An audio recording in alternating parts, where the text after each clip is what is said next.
Hi everybody, today we're going to do something fun. I'm going to record myself reading the original Snow White from the Grimm, and then we're going to talk about the different Grimm versions and also funny fairy tales. Okay, let's do this. It was the middle of winter, when the broad flakes of snow were falling around, that the queen of a country many miles off sat working at her window. The frame of the window was made of fine black ebony, and as she sat looking out upon the snow, she pricked her finger, and 3 drops of blood fell upon it. Then she gazed thoughtfully upon the red drops that sprinkled the white snow, and said, "Would that my little daughter may be as white as that snow, as red as that blood, and as black as this ebony window frame." And so the little girl really did grow up. Her skin was as white as snow, her cheeks as rosy as the blood, and her hair as black as ebony, and she was called Snowdrop. But this queen died, and the king soon married another wife, who became queen and was very beautiful, but so vain that she could not bear to think that anyone could be handsomer than she was. She had a fairy looking glass, to which she used to go, and then she would gaze upon herself in it and say, "Tell me, glass, tell me true, of all the ladies in the land, who is fairest? Tell me, who?" And the glass had always answered, "Thou, queen, art the fairest in all the land." But Snowdrop grew more and more beautiful, and when she was 7 years old, she was as bright as the day and fairer than the queen herself. Then the glass one day answered the queen, when she went to look in it as usual, "Thou, queen, art fair, and beauteous to see, but Snowdrop is lovelier far than thee."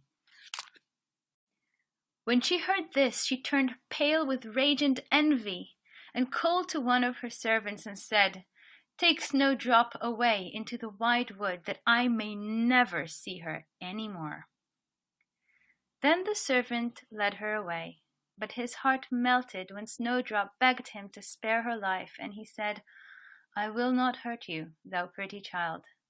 So he left her by herself, and though he thought it most likely that the wild beasts would tear her to pieces, he felt as if a great weight was taken off his heart when he had made up his mind not to kill her, but to leave her to her fate with a chance of someone finding and saving her. Then poor Snowdrop wandered through the wood in great fear, and the wild beasts roared about her, but none did her any harm. In the evening, she came to a cottage among the hills, and went in to rest, for her little feet would carry her no further. Everything was spruce and neat in the cottage. On the table was spread a white cloth, and there were 7 little plates, 7 little loaves, and 7 little glasses with wine in them, and 7 knives and forks laid in order. And by the wall stood 7 little beds. As she was very hungry, she picked a little piece of each loaf, and drank a very little wine out of each glass, and after that she thought she would lie down and rest. So she tried all the little beds, but one was too long, and another was too short, till at last the 7th suited her, and then she laid herself down and went to sleep. By and by, in came the masters of the cottage. Now they were 7 little dwarfs that lived among the mountains and dug and searched for gold. They lighted up their 7 lamps and saw at once that all was not right. The first said, "Who has been sitting on my stool?" The second, "Who has been eating off my plate?" The third, "Who has been picking my bread?" The fourth, "Who has been meddling with my spoon?" The fifth, "Who has been handling my fork?" The sixth, "Who has been cutting with my knife?" The seventh, "Who has been drinking my wine?"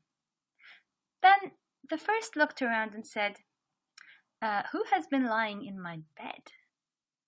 And the rest came running to him, and everyone cried out that somebody had been upon his bed. But the seventh saw Snowdrop, and called all his brethren to come and see her. And they cried out with wonder and astonishment, and brought their lamps to look at her, and said, "Good heavens, what a lovely child she is!" And they were all very glad to see her, and took care not to wake her. And the seventh dwarf slept an hour with each of the other dwarfs in turn, till the night was gone. In the morning, Snowdrop told them all her story, and they pitied her, and said if she would keep all things in order, and cook and wash and knit and spin for them, she might stay where she was, and they would take good care of her. Then they went out all day long to their work, seeking for gold and silver in the mountains, but Snowdrop was left at home, and they warned her and said, "The queen will soon find out where you are, so take care and let no one in." But the queen, now that she thought Snowdrop was dead, believed that she must be the handsomest lady in the land, and she went to her glass and said, "Tell me, glass, tell me true, of all the ladies in the land, who is fairest? Tell me, who?" And the glass answered, "Thou, queen, art the fairest in all this land.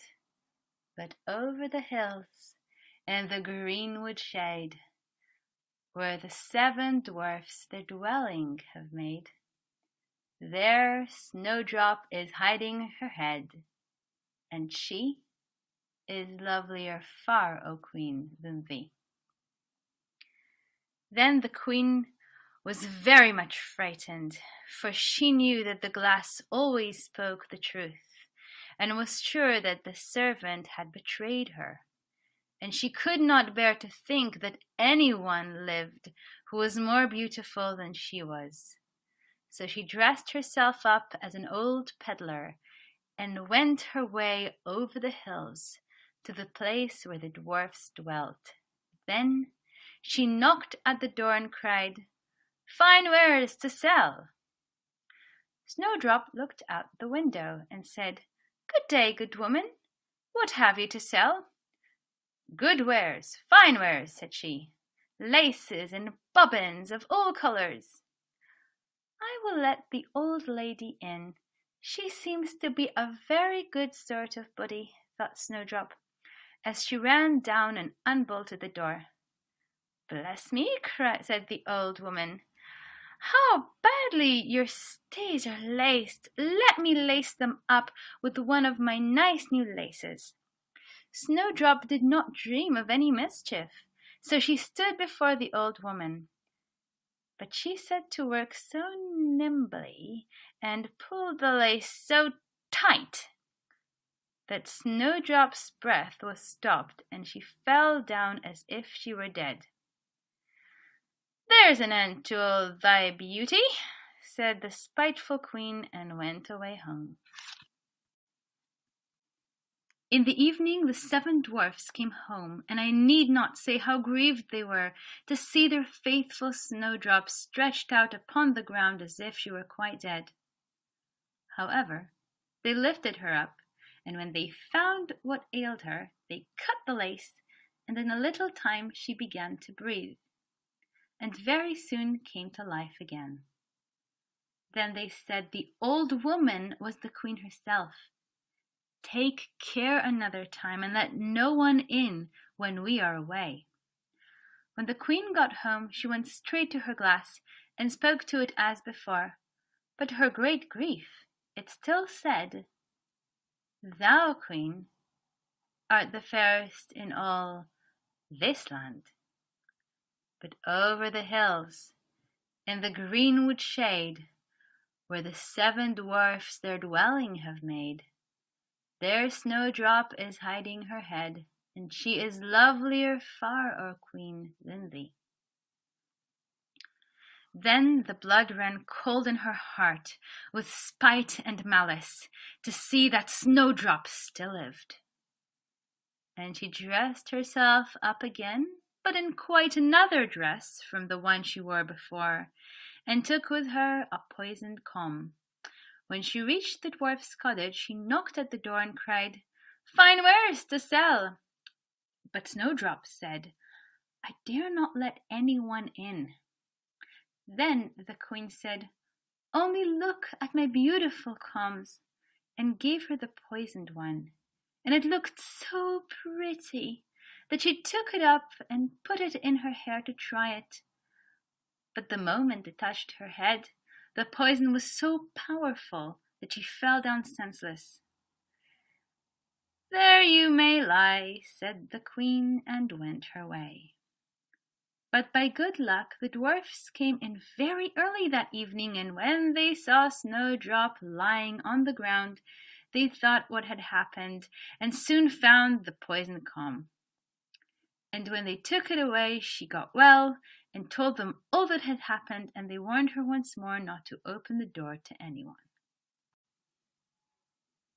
Meantime the queen went home to her glass, and shook it with rage when she read the very same answer as before, and she said, "Snowdrop shall die, if it cost me my life." So she went by herself into her chamber and got ready a poisoned apple. The outside looked very rosy and tempting, but whoever tasted it was sure to die. Then she dressed herself up as a peasant's wife and travelled over the hills to the dwarf's cottage and knocked at the door. But Snowdrop put her head out of the window and said, "I dare not let anyone in, for the dwarfs have told me not." "Do as you please," said the old woman, "but at any rate take this pretty apple. I will give it you." "No," said Snowdrop, "I dare not take it." "You silly girl," answered the other, "what are you afraid of? Do you think it is poisoned? Come, do you eat one part, and I will eat the other." Now the apple was so made up that one side was good, though the other side was poisoned. Then Snowdrop was much tempted to taste, for the apple looked so very nice, and when she saw the old woman eat, she could wait no longer. But she had scarcely put the piece into her mouth when she fell down dead upon the ground. "This time nothing will save thee," said the queen, and she went home to her glass, and at last it said, "Thou, queen, art the fairest in all the fair." And then her wicked heart was glad, and as happy as such a heart could be. When evening came, and the dwarfs had gone home, they found Snowdrop lying on the ground. No breath came from her lips, and they were afraid that she was quite dead. They lifted her up and combed her hair, and washed her face with wine and water. But all was in vain, for the little girl seemed quite dead. So they laid her down upon a bier, and all seven watched and bewailed her 3 whole days, and then they thought they would bury her. But her cheeks were still rosy, and her face looked just as it did when she was alive. So they said, "We will never bury her in the cold ground." And they made a coffin of glass, so that they might still look at her, and wrote upon it in golden letters what her name was, and that she was a king's daughter. And the coffin was set among the hills, and one of the dwarfs always sat by it and watched. And the birds of the air came too, and bemoaned Snowdrop. And first of all came an owl, then a raven, and at last a dove, and sat by her side. And thus Snowdrop lay for a long, long time, and still only looked as though she were asleep. for she was even now as white as snow and as red in blood and as black as ebony. At last a prince came and called at the dwarf's house, and he saw Snowdrop and read what was written in golden letters. Then he offered the dwarfs money and prayed and besought them to let him take her away, but they said, "We will not part with her for all the gold in the world." At last, however, they had pity on him and gave him the coffin. But the moment he lifted it up to carry it home with him, the piece of apple fell from between her lips, and Snowdrop awoke and said, "Where am I?" And the prince said, "Thou art quite safe with me." And then he told her all that had happened and said, "I love you far better than all the world. So come with me to be my father's palace, and you shall be my wife." And Snowdrop consented and went home with the prince, and everything was ready with great pomp and splendor for their wedding. To the feast was asked, among the rest, Snowdrop's old enemy, the queen. And as she was dressing herself in fine rich clothes, she looked in the glass and said, "Tell me, glass, tell me true, of all the ladies in the land, who is fairest? Tell me who." And the glass answered, "Thou, lady, art loveliest here, I ween, but lovelier far is the new-made queen." When she heard this, she started with rage, but her envy and curiosity were so great that she could not help setting out to see the bride. And when she got there, and saw that it was no other than Snowdrop, who, as she thought, had been dead a long while, she choked with rage and fell down and died. But Snowdrop and the prince lived and reigned happily over that land many, many years, and sometimes they went up into the mountains and paid a visit to the little dwarfs who had been so kind to Snowdrop in her time of need.